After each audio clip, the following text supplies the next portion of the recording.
أعوذ بالله من الشيطان الرجيم بسم الله الرحمن الرحيم اللهم اجعل في قلبي نورا وبصرا وفهما وعلما إنك على كل شيء قدير.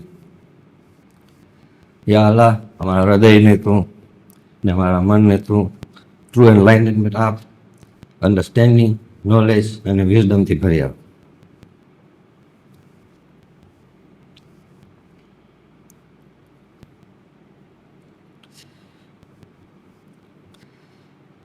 મારા વડીલો, મારા ભાઈઓ, સલામ અલૈકુમ વરહમતુલ્લાહિ વબરકાત.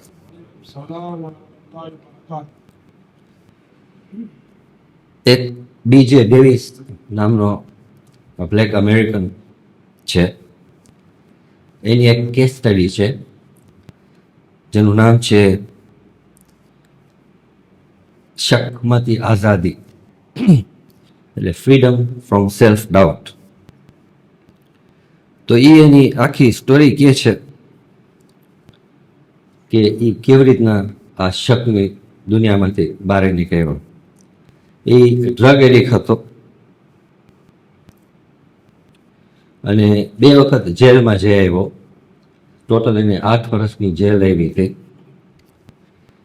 એના પહેલા એની માં એને બહુ ચાહતી હતી, એને $8,000 કાંઈ ગાડી આપી હતી. એકનો એક દીકરો હતો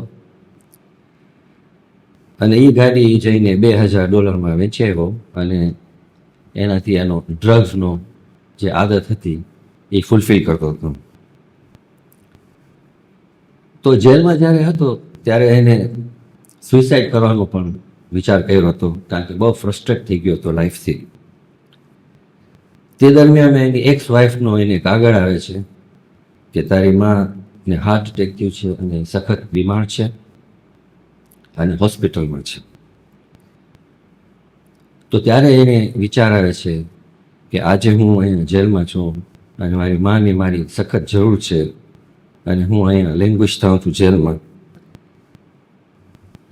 તો એને એવો વિચાર આવે છે અને એને એવી નિયત કરે છે કે હું, અને એના પહેલાં એને મનમાં વિચાર આવે છે ને એ કહે છે કે ના હું સારો દીકરો બની શક્યો, ના હું સારો હસબન્ડ બની શક્યો, કે ના હું સારો ફાધર બની શક્યો, અને મારી આ દુનિયા જે જીવી રહ્યો છે એનાથી કંટાળી ગયો હતો. અને એ પછી નિયત કરે છે કે હવે મારું પેરોલ બાજુમાં છે અને હવે હું જો બહાર નીકળીશ તો એક સારો ઇન્સાન થઈશ અને આ જે જિંદગી હું પસાર કરી રહ્યો છું એનાથી હું બહાર નીકળીશ. પણ એનું જે ઓલું શક હતું જે આપણા બધાના મગજમાં હોય છે, એ શક, એને સેલ્ફ ડાઉટ જે આવે છે બધા ઇન્સાનને, એ એને કહે છે કે તું એક તો બ્લેક છે, એક્સ એડિક્ટ છે, એક્સ કોન્વિક્ટ છે, તો તું બહાર નીકળીને શું કરીશ? પણ ત્યારે એ વિચાર કરે છે અને એ કહે છે, એ કન્ફ્રન્ટ નથી કરતો એના સેલ્ફ ડાઉટને, પણ એ કહે છે પોતપોતાને કે ના, મારું સાલ્વેશન એકેમાં નથી, ફક્ત એજ્યુકેશનમાં છે. તો એ બહાર નીકળીને કોલેજમાં જાય છે અને શરૂઆત કરે છે એની સ્ટડીઝ. 7 વર્ષ સુધી ભણે છે, ગ્રેજ્યુએટ થઈ જાય છે, માસ્ટર્સ કરે છે. અને એ દરમિયાનમાં એને 2 એવા કોઈ ઇન્સ્ટ્રક્ટર્સ ને લેક્ચરર્સ મળી ગયા જે એનામાં કોન્ફિડન્સ લઈ આવ્યા, કે જેથી કરીને એ લોકોનો બહુ શુક્રગુજાર હતો. અને એ કહે છે કે દે પુટ બિલીફ ઇન મી, કે તું કાંઈ ઇન્સાન બની શકે છે. તો એ કહે છે કે આ એક્સપિરિયન્સ મારો જે છે, they put the seed of belief planted into the garden of my self doubt. અને એ પછી સાયકોલોજીમાં માસ્ટર્સ કરે છે અને કાઉન્સેલિંગનો સ્પેશિયલ કોર્સ કરે છે અને બહાર નીકળીને પોતાની ક્લિનિક ખોલે છે અને સક્સેસફુલી ઘણા માણસોને મદદ કરે છે. અલ્હમ્દુલિલ્લાહ એની માં પણ જીવતી હતી, પાછા લગ્ન કરે છે અને એની લાઈફ આગળ વધારે છે. તો આ જે સેલ્ફ ડાઉટ જે છે ને, જેને ઇનર ક્રિટિક હોય છે દરેક ઇન્સાનમાં, એ આપણને હંમેશા હોલ્ડ કરવાની ટ્રાય કરે છે. જેમ આપણે પ્રોગ્રેસ કરવાની ટ્રાય કરશું, આ સેલ્ફ ક્રિટિક જે ઇનર ક્રિટિક આપણું છે, જે આપણને સેલ્ફ ડાઉટ ક્રિએટ કરે છે, એ હંમેશા આપણને પાછળ હોલ કરવાની કોશિશ કરે છે. તો કેવી રીતના આપણને આ આવે છે સેલ્ફ ડાઉટ કે શંકા કે શક જે આપણે કહીએ? એના 5 રીઝન છે. પેલું છે સેલ્ફ એસ્ટીમ અથવા કોન્ફિડન્સ અથવા લેક ઓફ સેલ્ફ ટ્રસ્ટ.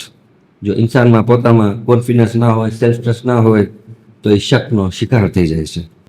બીજું છે ડર, ફિયર.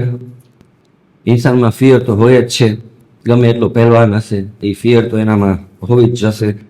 તો એ ફિયરથી બહાર નહીં નીકળે તો એ શકનો શિકાર થઈ જશે. ત્રીજું છે રિજેક્શન કાં હર્ટ ફિલિંગ ઘણાને આવે છે લાઈફમાં. અને ચોથું છે ઇનસિક્યુરિટી. ઇનસિક્યુરિટી ઘણાને આવે છે નાનપણથી. અમુકના પેરેન્ટ્સ બહુ ઓવર પ્રોટેક્ટિવ હોય છે, તો બાળક જ્યારે મોટો થાય છે ત્યારે એ કોન્ફિડન્સ નથી હોતો એનામાં અને ઇનસિક્યુરિટી એનામાં આવી જાય છે. અને પછી એ રિયલાઇઝ નથી કરતો કે એનું સેલ્ફ વર્થ શું છે. તો આ બધા ફેક્ટર્સ આપણે જોઈએ તો આ એક જાતનું સેલ્ફ સબોટાજ છે. આપણે પોતાને સબોટાજ કરીએ છીએ. સબોટાજ એટલે આપણને ધ્યાનમાં છે કે આપણે કંઈ સારું કરી શકીએ છીએ અને આગળ વધી શકીએ છીએ, પણ આપણે નથી કરતા, તો એને સેલ્ફ સબોટાજ કહેવાય છે.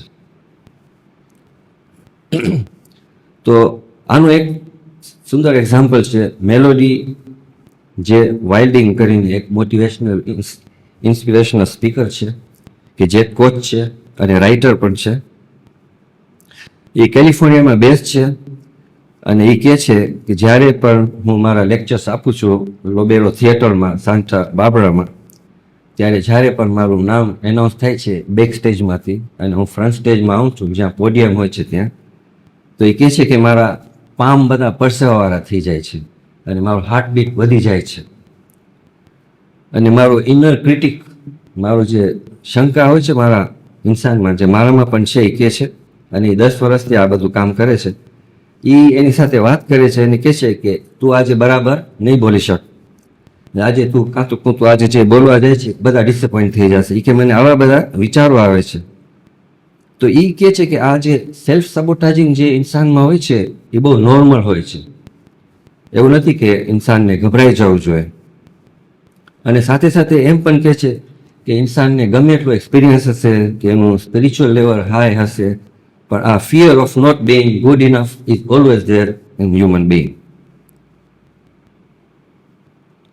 અને પછી એડવાઇસ દે છે કે આપણને એમ થાય કે હું મારામાં જે નેગેટિવિટી હશે હું એ કાઢી નાખીશ તો કદાચ આ મને સબોટાજનું જે ઇસ્યુ છે એ નીકળી જશે, કાં સેલ્ફ ડાઉટનો ઇસ્યુ છે એ નીકળી જશે.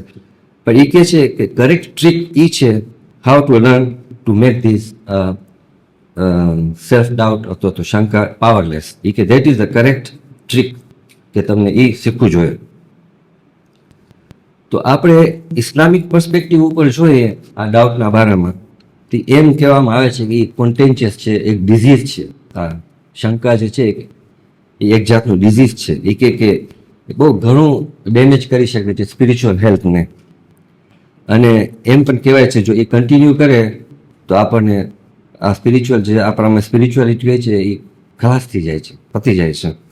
તો આપણે વિચાર કરીએ કે દિવસના આપણને લગભગ 60,000 થી 70,000 વિચારો આવે છે અને લગભગ 90% જે આપણા વિચારો આવે છે એ આપણે ઇગ્નોર કરી નાખીએ છીએ, કારણ કે જરા ઇમ્પોર્ટન્ટ હોતા નથી. પણ એમ કેવું થાય છે સ્કોલર્સનું કે આપણે ફોર્ચ્યુનેટ છીએ ઇસ્લામમાં, because it allows us to be both forward and forewarned. જે આપણે કુરાની શરીફમાં અલ્લાહ ઘણું આપણને અલ્લાહ સુબ્હાનહુ વ તઆલા ઘણું આપણને આના વિશે કહે છે. તો ઇસ્લામ is often described as informed knowledge rather than blind faith. તો પછી સ્કોલર્સ એમ કહે છે તો એ આપણે નજરમાં રાખીને તો આપણામાં સેલ્ફ ડાઉટ બહુ ઓછું હોવું જોઈએ. આપણે પહેલા ઇમામ અમીરુલ મોમિનીન ઇમામ અલી અલૈહિસ્સલામ સલ્લલ્લાહુ અલૈહિ એના એક સરમનમાં કહે છે, અને હું કોટ કરું છું, "Do not become prey to wavering or uncertainty, otherwise your doubt will become strong and entangle you, and then you can become an infidel." એટલે એવી પોસિબિલિટી છે કે તમે ધર્મની બહાર નીકળી જાઓ જો આ શંકાથી તમે બહુ જીવશો તો. અને આપણને ખબર છે કે શૈતાન જે છે આપણો સોન એનિમી છે, તે હંમેશા આપણા થોટ્સમાં ઇવિલ, આપણા હાર્ટમાં ઇવિલ થોટ્સ લઈ આવે છે અને આપણા મગજમાં ડાઉટ નાખે છે હંમેશા. તો ડાઉટ નાખે તો આપણે પછી કન્ફ્યુઝ થઈ જાય અને ગુમરાહ થઈ જાય. તેવી રીતના ઉસૂલે અલ કાફીમાં એક ચેપ્ટર છે ડાઉટ ઉપર. એમાં આપણા છઠ્ઠા એમાં ઇમામ જાફર સાદિક સલાવતુલ્લાહ અલૈહ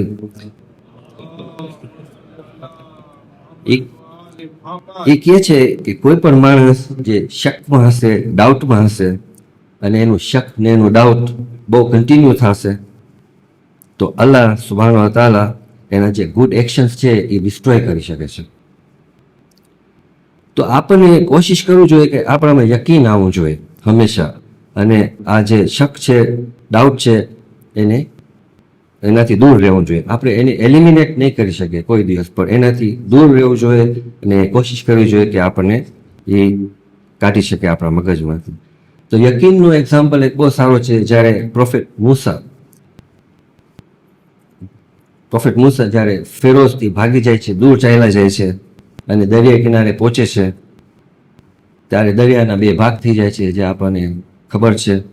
અને એ લોકો અને એની જે કમ્પેનિયન્સ છે એમાંથી પસાર થઈ જાય છે. પણ એના પહેલા જ્યારે એ લોકો કન્ફ્રન્ટ કરે છે ફેરોની આર્મીને, ત્યારે પ્રોફેટના કમ્પેનિયન્સ પ્રોફેટ મૂસાને કહે છે કે આજે તો આપણે આવી બન્યું છે, આટલી મોટી army, we will be taken over immediately. તો પ્રોફેટ મૂસા તરત જ કહે છે કે બિલકુલ નહીં થાય, મને મારા માલિક ઉપર બહુ ફેથ છે, બહુ ટ્રસ્ટ છે, અને હી વિલ ગાઈડ અસ. અને એને પછી અલ્લાહ ગાઈડ કરે છે અને એ પસાર થઈ જાય છે. તો આપણે આ શંકાને કેવી રીતના ડીલ કરે? જેવી રીતના આપણા મગજમાં ફિયર છે, ડર છે, જોય છે, ખુશી છે, તેમજ સેડનેસ છે, એવી રીતના એક આ ડાઉટ જે છે એ એક જાતનું હ્યુમન નેચર છે. It's part of us. આપણે એવોઇડ નહીં કરી શકીએ એને.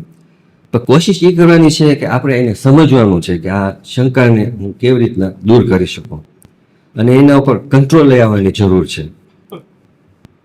અને આપણું રિએક્શન શું છે એના ઉપર પણ ઘણું ડિપેન્ડ થાય છે કે આપણે કેવી રીતના આપણા શકથી દૂર જઈ શકીએ છીએ. તો આનું એક બેસ્ટ એક્ઝામ્પલ છે રિચર્ડ બ્રાન્સન, જે દુનિયાનો બહુ પ્રખ્યાત એન્ટરપ્રુનર છે. એ કહે છે કે આ શકની દુનિયામાં ઘણા માણસો છે, આપણે એકલા નથી. અને એ પછી એડવાઇસ દે છે અને એ કહે છે કે જ્યારે તમને લાઈફમાં ચાન્સ આવે, ઓપોર્ચ્યુનિટી આવે, તો તમે એને કોઈ દિવસ જવા નહીં દેજો. અને એ યુઝ કરે છે વર્ડ ગ્રેબ કરી લ્યો. ગમે એટલું તમને ડર હોય એ ઓપોર્ચ્યુનિટીને તમે ગ્રેબ કરી લ્યો અને પછી શીખો કે હું કેવી રીતના આ કરીશ. તો તમારું કોન્ફિડન્સ લેવલ વધશે અને તમે આગળ વધી શકશો. તો એવા 8 પોઈન્ટ્સ છે જે આપણને મદદ કરી શકે છે કન્સ્ટ્રક્ટિવલી આ સેલ્ફ ડાઉટની દુનિયામાંથી, આ શકની દુનિયામાંથી દૂર થવાનું.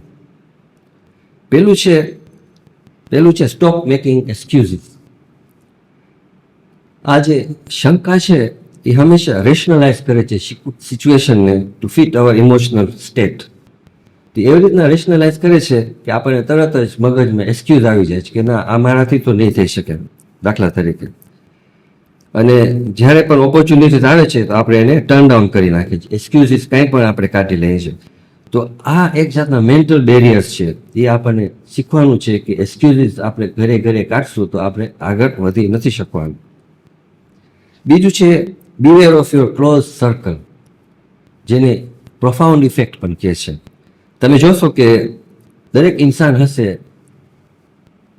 એના પાસે એમ કહેવાય છે કે એવા 5 સાથીદાર હશે, ફ્રેન્ડ્સ હશે, મેન્ટર્સ હશે, કોઈ એવા સગાવાલા હશે, ચાલુ એના સાથે ટાઈમ બહુ પસાર કરતો હશે. તો એક પોપ્યુલર સેઇંગ છે, એમ કહે છે કે we are the average of the 5 people V spend the most time. હવે આ જે 5 માણસો તમારી જાઓ નજીક હોય છે, તમારી બાજુમાં હોય છે, ચાલુ તમે એને મળતા હો, ડિસ્કસ કરતા હો, તો તમને એ ખ્યાલમાં રાખવાનું છે કે 5 માણસો કઈ જાતના છે. નોલેજ ડ્રીવન છે, પોઝિટિવ માઇન્ડેડ છે, ઇન્સ્પિરેશનલ છે, તમને એન્કરેજ કરે છે, જે એવા માણસો સાથે તમારું જો એસોસિએશન હશે તો ચાન્સીસ આર કે તમે લાઈફમાં આગળ વધી શકીએ છીએ આપણે. તેમજ doctor John Quinos professor of psychology છે રેક્સ યુનિવર્સિટીમાં, એ કહે છે કે આપણા જે ન્યુરલ કનેક્શન જે છે ને મગજમાં, they can change even after talking 20 minutes to some person. તો કોઈ એવી તમને સારી એડવાઇસ મળી જાય તમારા એસોસિએટ પાસેથી, એ તમારે આખી લાઈફ ચેન્જ કરી શકે છે. ત્રીજું છે સેલ્ફ અવેરનેસ. આ એક જાતનો પાવરફુલ ટૂલ છે. એ શું છે કે we have to understand the root. આપણું રૂટ શું છે, આપણું શંકાનું છે રૂટ શું છે, એ શું ટ્રિગર કરે છે કે આપણને આ શકમાં આપણે બહુ વટાઈ જાય છે વારે ઘરે. તો આમાં આપણે એક્ઝામ્પલ જોયા બીજે ડેવિસનો. એ શકની દુનિયામાં તો એના ઇનર ક્રિટિક કહેતા હતા કે તું તો એક્સ કોન્વિક્ટ છે, તું કાંઈ નહીં કરી શકે. પણ એ શું કર્યો, એ કોમ્પેશનેટલી વિચાર કર્યો કે મારું સાલ્વેશન એજ્યુકેશનમાં છે. તો જ્યારે આપણે આવી સિચ્યુએશનમાં આવી જાય છે તો આપણે પોતાને જોવું જોશે કે કદાચ આપણામાં કોઈ સ્કિલ નહીં હોય એવી, તો એ સ્કિલ શીખવું જોશે, કાંઈ નવું શીખવું જોશે, તો આપણે માર્કેટમાં ઊભા રહી શકશું.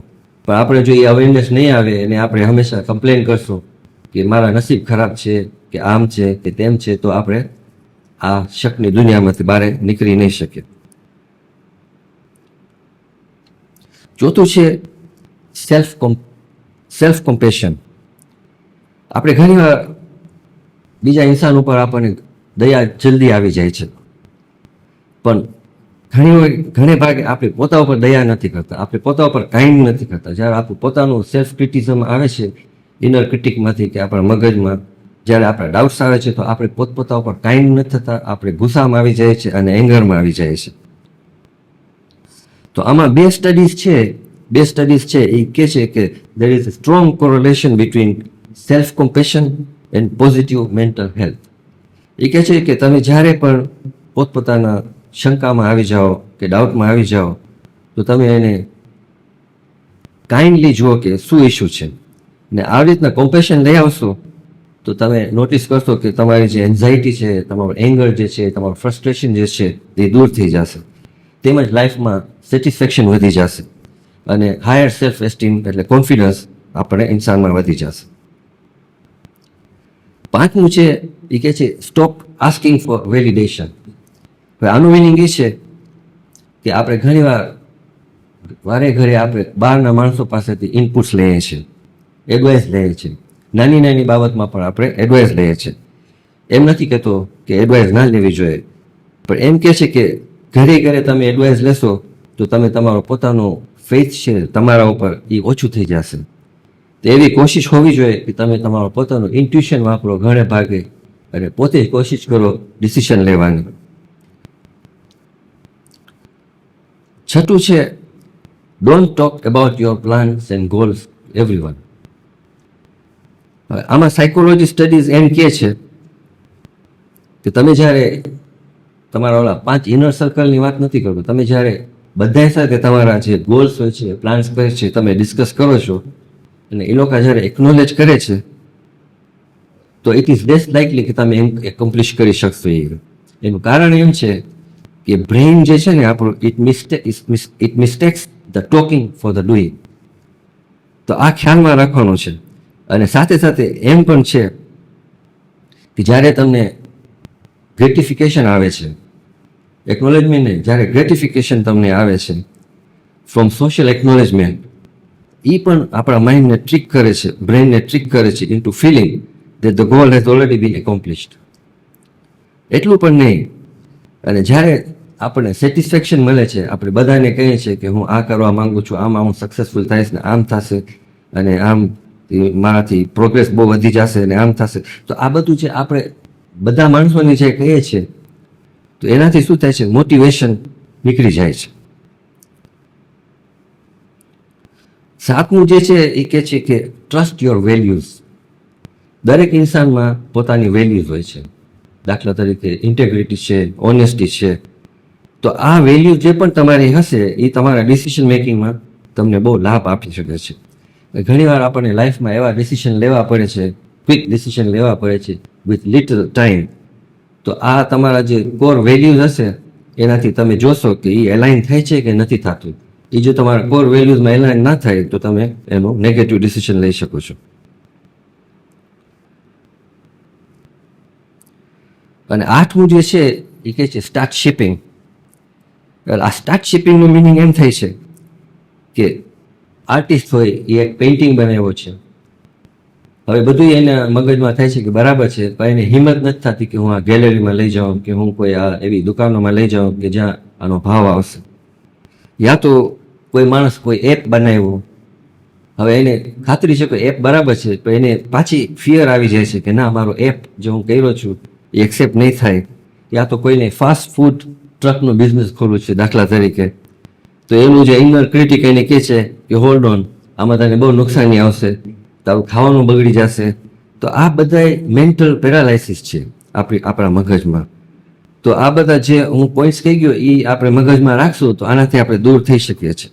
તો આ તમે જુઓ કે આવા સિચ્યુએશનમાં તમે આવી જાઓ તો સિમ્પલ શું કરવાનું છે, ડ્યુ ડિલિજન્સ તમે પોતે કરો કે આ બરાબર થશે કે નહીં થાય, આના પ્રોન્સ ને કોન્સ શું છે, અને પછી ટ્રસ્ટ યોર ગટ્સ, અને દેન બિસ્મિલ્લાહ કરીને તમે સ્ટાર્ટ કરો. નકર તો તમે કોઈ દિવસ સ્ટાર્ટ નહીં કરી શકો કંઈ પણ. તો અંતમાં જે આ શક જે છે, સેલ્ફ ડાઉટ, આ ખાલી થોટ્સ છે આપણા મગજમાં, અને એ થોટ્સ આપણા ઇમોશન સાથે પ્લે કરે છે. તો આ જે થોટ્સ ને ઇમોશન છે એ આપણું ભવિષ્ય નથી, એ એક જાતનું હ્યુમન નેચર છે કે જે આપણને ઓવરકમ કરવાનું છે. અને ઘણી ભાગે આપણે જોઈએ છે કે આપણે વધારે વ્યાધિ કરીએ છીએ કે શું ખોટું થશે, હું આ કરીશ તો ખોટું શું થશે, આમાં બગડશે શું. આપણે એ વિચાર નથી કરતા, એ ફોકસ નથી કરતા કે આમાંથી આપણે સારું થશે તો મારું શું થશે. એ ફોકસ સારું થિંક કરવાનું નથી કરતા, આપણે હંમેશા નેગેટિવ થિંક કરવાની કોશિશ કરીએ છીએ. In a way it's better sometimes, પણ નોટ ઓલ ધ ટાઈમ, કેમ કે નકર પછી પ્રોગ્રેસ સાવ લો થઈ જાય છે. અને અંતમાં પાછો જે આ મુસ્લિમ સાયકોલોજી છે, જે આપણે ફોર્ચ્યુનેટ છે કે આપણામાં એ છે, મુસ્લિમ સાયકોલોજી એ છે તમે જ્યારે કન્ફ્યુઝડ હો, તમારી ફિલિંગ સાવ લો હોય, તો તમે પછી વિચાર કરો કે મારો ક્રિએટર કોણ છે, મારો માલિક કોણ છે, જેના ઉપર મને બહુ ફેથ છે, જેના ઉપર મને ઈમાન છે. એ તમે વિચાર કરીને પછી તવક્કલ કરો તો ઇન્શાલ્લાહ કામ આગળ વધી શકે છે. તો આપણે દુઆ કરીએ અલ્લાહ સુબ્હાનહુ વ તઆલા પાસે કે આપણને તૌફીક આપે કે આપણે આપણું જે આ શક છે, ડાઉટ છે, એને આપણે કંટ્રોલ કરી શકીએ અને ઓવરકમ કરી શકીએ. અસ્સલામુ અલૈકુમ વરહમતુલ્લાહિ વબરકાતુહુ.